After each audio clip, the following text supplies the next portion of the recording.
Hey everyone, Mars8 here, bringing you guys the Monday Music Recap or recap events from last week. Let's get into it.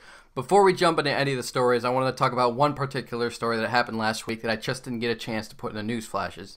And that is the death of Internal Bleeding's drummer, William Tolley. Now, it's one thing to lose a musician, it's another thing to lose them as a hero. And that's what William Tolley was. He was a hero.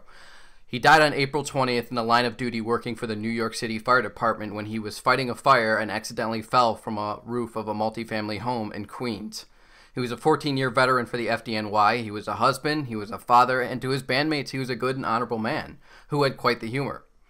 Internal Bleeding decided to go ahead with their plans to release their new music video titled Final Justice as a tribute to their fallen member, as this was Bill's final work.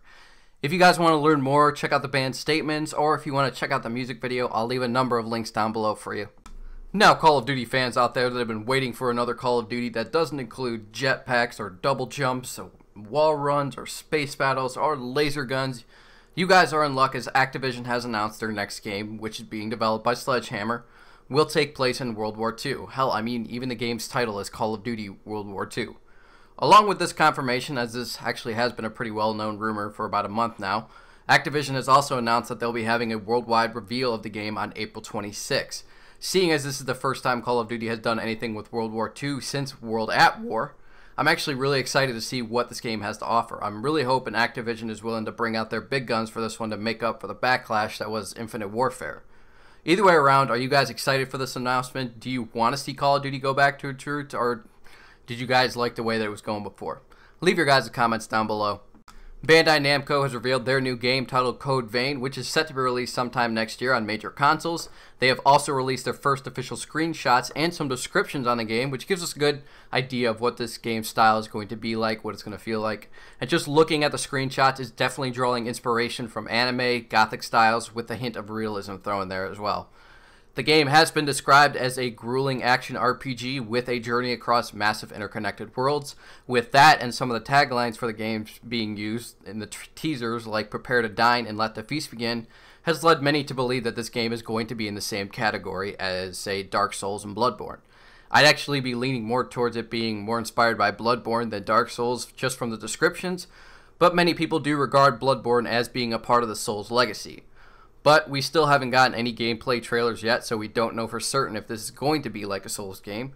Now, I know that the anime style may be something of a turn-off to Souls players, so I'm just wondering, what would you guys like to see this kind of game in a Souls style?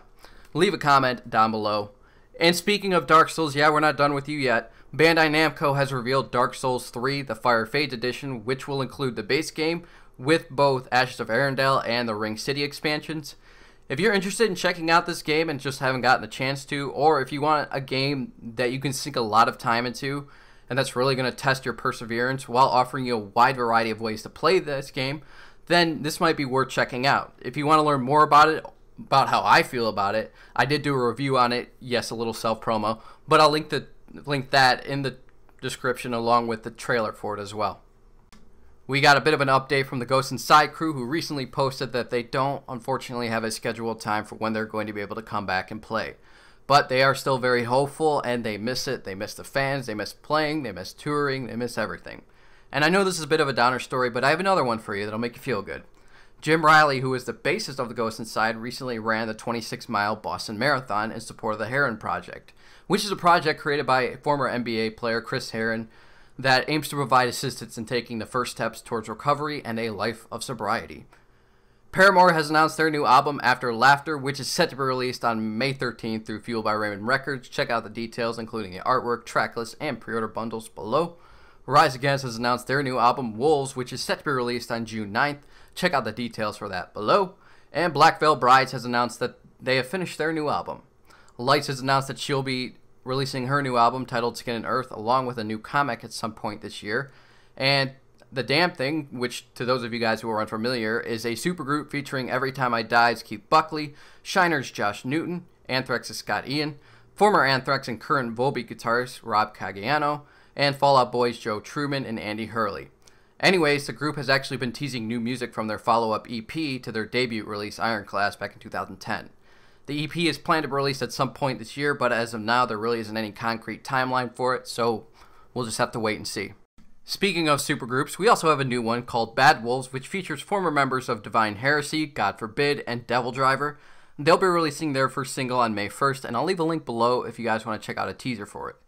Also, if you guys want to learn more about the band, there will be a link for that as well. Killswitch Engage's Jesse Leach gave a bit of an update about the musical style the upcoming Times of Grace album he and Adam D, also of Killswitch Engage, are currently working on and the direction it's heading. He said that it's a further departure from the Killswitch sound, and that it's less metal and more heavy indie rock. On top of that, he also revealed the name of his new punk/hardcore project, which I think he teased a couple of months ago. Anyways, he revealed its name as The Weapon and described it as really quick Black Flag style stuff. So if you're into that kind of stuff and you want to learn more, a link will be below.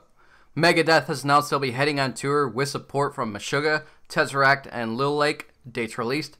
Search to Survive has announced they're heading on a new co-headliner tour with AFI this summer. Dates released. The Julian Theory has announced they're heading on a 20th anniversary tour. Dates released. Gorillaz has announced a new North American tour. Dates released. Strawberry Girls has announced their first ever headliner tour that is running through the month of June. Support will come from Comrades and Bella Noir. Dates released. And Chan has announced a new summer tour in support of their new album, Homie. Support will come from Terra Malos, Covette, and Little TBs. Dates released. Any of the dates mentioned above, you can find them all down below. You guys ready for some new music of the week? Alright, let's get into it. We start things off with Pierce the Veil, Coming Clean, which is a Green Day cover. We also have All Time Low, Longview, which is a Green Day cover.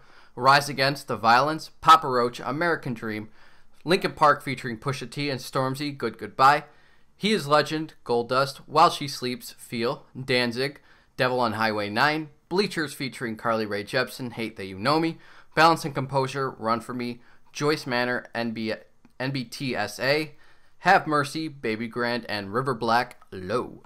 And for the new music videos of the week, we have Paramore, Hard Times, Machine Gun Kelly featuring Haley Steinfeld, At My Best, A Lot Like Birds, Trace the Lines, 18 Visions, Oath, Set It Off, Hypnotized, The Flatliners, Hang My Head, Gideon featuring Brian Garris of Knock Loose, Cursed, Chan, Sleepy Tea, Life of Agony, World Gone Mad, Oceano, Human Harvest, Fire from the Gods, The Voiceless, Slaughter to Prevail, Chronic Slaughter, and the Night Flight Orchestra, Gemini.